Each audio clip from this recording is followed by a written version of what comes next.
नमस्कार। आज हम एक सफर पर चल रहे हैं, एक तरह की जासूसी करने। हम इतिहास के उन पन्नों को पलटेंगे जो पत्थरों पर लिखे गए हैं। तो चलिए साथ मिलकर उन सुरागों को ढूंढते हैं जो हमारे पूर्वजों ने पीछे छोड़े हैं।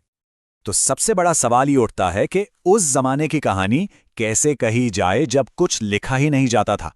मतलब कोई किताबें नहीं, कोई रिकॉर्ड्स नहीं। ये एक बहुत बड़ी चुनौती है ना। यहीं से हमारी जासूसी शुरू होती है, भारत के उस गहरे अतीत को समझने की कोशिश जिसके बारे में कोई लिखी हुई बात मौजूद नहीं है। अच्छा, तो इस पहेली को सुलझाने के लिए हमें पहले वो औजार समझना होगा जो इतिहासकार इस्तेमाल करते हैं, और वो है समय को बांटना। समझिए, ये हमारे लिए एक नक्शे की तरह है, एक टाइमलाइन जो हमें रास्ता दिखाएगी। ये है 3/8 सिस्टम। ये एक बहुत ही जरूरी कॉन्सेप्ट है जिसे क्रिश्चियन जुर्गेन्सन थॉमसन ने बनाया था। देखिए, इसका सीधा सा मतलब है कि हम इतिहास को इस आधार पर बांटते हैं कि लोग अपने औजार बनाने के लिए किस चीज का इस्तेमाल करते थे।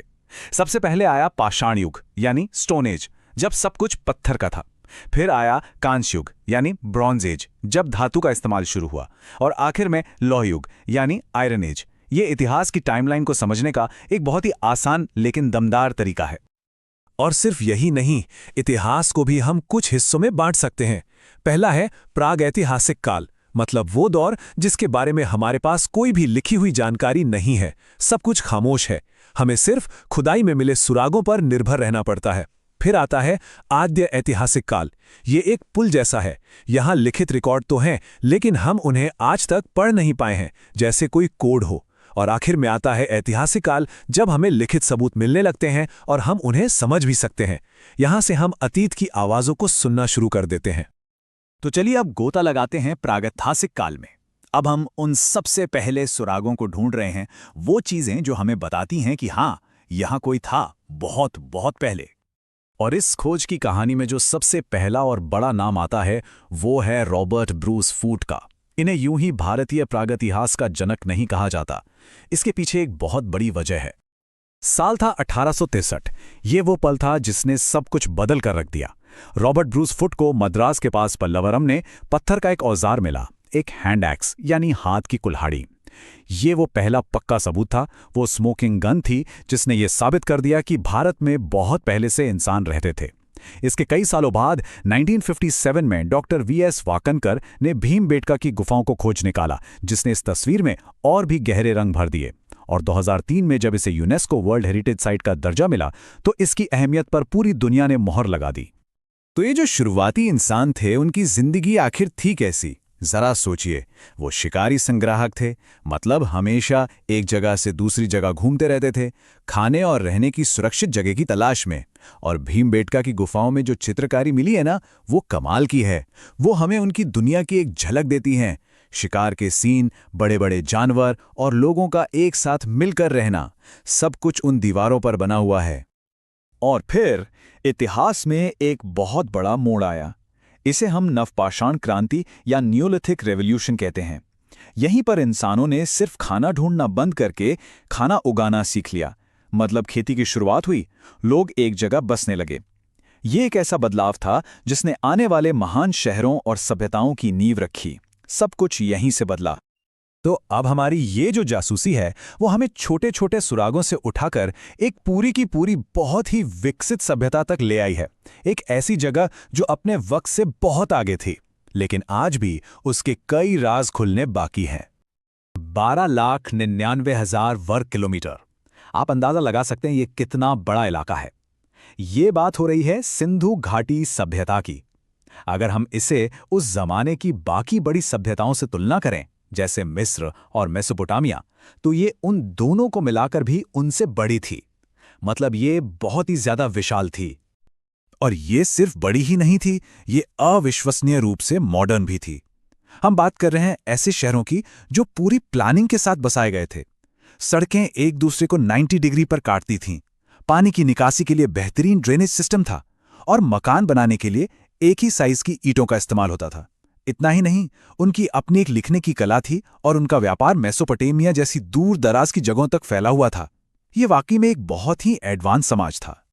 तो सवाल ये उठता है कि जब ये सभ्यता इतनी ज्यादा एडवांस थी, तो वो कौन सी एक चीज़ है जो आज भी हमारी समझ से बाहर है? वो कौन सा राज है जो अभी तक नहीं खुला? वो है इनकी लिखावट, इनकी लिपि। ये वही कोडेड मैसेज है जिसकी हमने पहले बात की थी। हमारे पास इनकी लिखी हुई चीजों के सैकड़ों सैंपल हैं, मोहरों पर, बर्तनों पर, लेकिन आज तक कोई भी इन्हें पढ़ नहीं पाया है। और जब तक हम इस कोड को तोड़ नहीं लेते, सिंधु घाटी के लोग हमारे लिए खामोशी रहेंगे। हम उनकी दुनिया देख तो सकते हैं, पर उनकी आवाज नहीं सुन सकते। सिंधु घाटी सभ्यता के बाद कहानी में एक नया मोड़ आता है। अब हमारे पास जो सबूत हैं वो बिल्कुल अलग तरह के हैं। अब जो गवाह हैं वो आखिरकार बोलना शुरू करते हैं। लिखित ग्रंथों के जरिए हमारी पड़ताल का एक नया दौर शुरू होता है। तो अब देखिए, हमारे पास दो तरह के सबूत हो जाते हैं। एक तरफ हैं पुरातात्विक स्रोत, जैसे कि औजार, पुराने स्मारक, सिक्के, मिट्टी के बर्तन।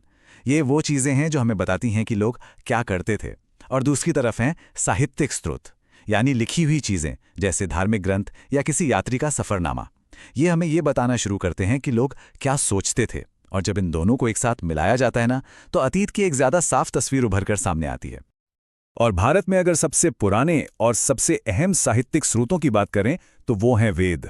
ये सिर्फ पूजा पाठ के ग्रंथ नहीं है, ये उस जमाने के समाज, उनके विश्वास और उनकी जिंदगी के बारे में जानकारी का एक बहुत बड़ा खजाना है। अब मजे की बात यह है कि हर वेद का अपना एक अलग अंदाज है। जैसे ऋग्वेद, ये सबसे पुराना है।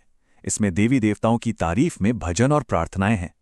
फिर है सामवेद, ये पूरा संगीत से जुड़ा है। इसे भारतीय संगीत की जड़ माना जाता है। यजुर्वेद एक तरह से नियमों की किताब है। यज्ञ और अनुष्ठान कैसे किए जाएं, ये सब इसमें बताया गया है। और आखिर में है अथर्ववेद, जो रोजमर्रा की जिंदगी से जुड़ा है। इसमें जादू टोने से लेकर दवा दारू तक की बातें हैं। ये चारों मिलकर उस प्राचीन दुनिया की एक बहुत ही जीती जागती तस्वीर हमारे सामने रखते हैं। तो कुल मिला के बात यह है कि इतिहासकार भी एक तरह से जासूसी होते हैं। वो हर छोटे बड़े सुराग को उठाते हैं, चाहे वो पत्थर का एक औजार हो या कोई महान ग्रंथ, और उन सब को जोड़कर प्राचीन भारत की कहानी को फिर से बुनने की कोशिश करते हैं। लेकिन एक बात याद रखने वाली है, इतिहास की ये कहानी कभी भी पूरी नहीं होती। ये कोई पत्थर की लकीर नहीं है। जब भी कोई नई चीज खुदाई में मिलती है या कोई पुरानी चीज को नए नजरिए से देखा जाता है, तो हमारी समझ भी बदलती रहती है। ये एक लगातार चलने वाली खोज है। और ये सब हमें एक आखिरी सवाल पर लाके छोड़ देता है। जरा सोचिए, अगर आज हमारी ये पूरी डिजिटल दुनिया, हमारा इंटरनेट, हमारे फोन, सब कुछ अचानक गायब हो जाए, कोई सर्वर ना बचे, कोई डेटा ना बचे, तो भविष्य के इतिहासकार हमारे बारे में क्या जानेंगे? सिर्फ उन चीजों से जो हम भौतिक रूप में पीछे छोड़ जाएंगे? ये एक ऐसा सवाल है जो हमें दिखाता है कि अतीत को समझना कितना मुश्किल हो सकता है। इस सफर में शामिल होने के लिए बहुत बहुत शुक्रिया।